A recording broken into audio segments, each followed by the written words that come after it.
sakit-sakit sa akin mga sinabi ni Inay.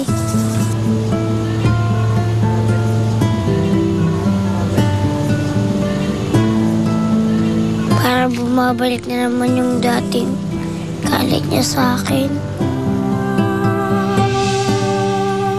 Ani,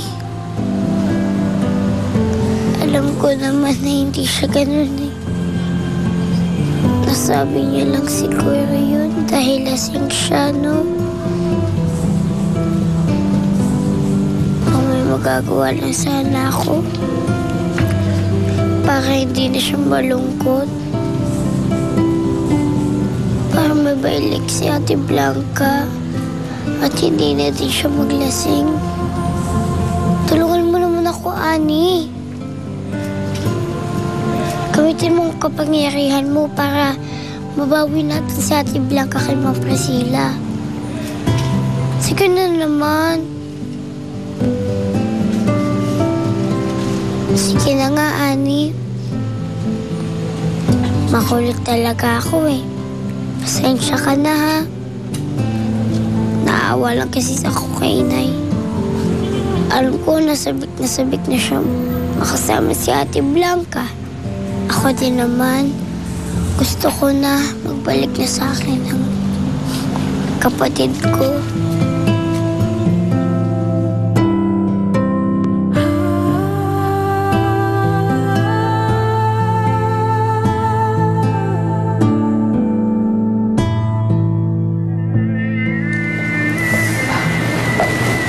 So how is she doing, Doc?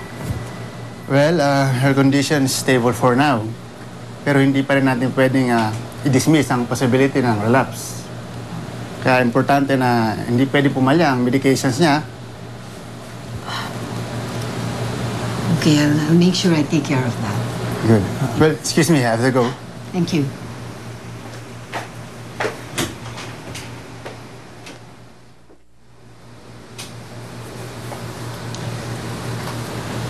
Iha, narinig mo sabi ng doktor, ha? Kailangan iinom ka lagi ng gamot para gumaling ka agad. Sige po. Alam mo, Blanca, kapag nalulungkot ka, nalulungkot din ako eh. Kaya pwede kaya, smile naman. Ha?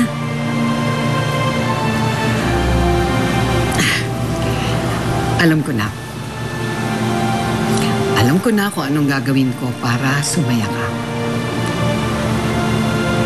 Ipapatawag ko ang nanay Rowena mo at ang kapatid mo. Para makabisita siya sa'yo dito sa mansyon. Talaga po, Ma'am Priscilla. Maraming salamat po.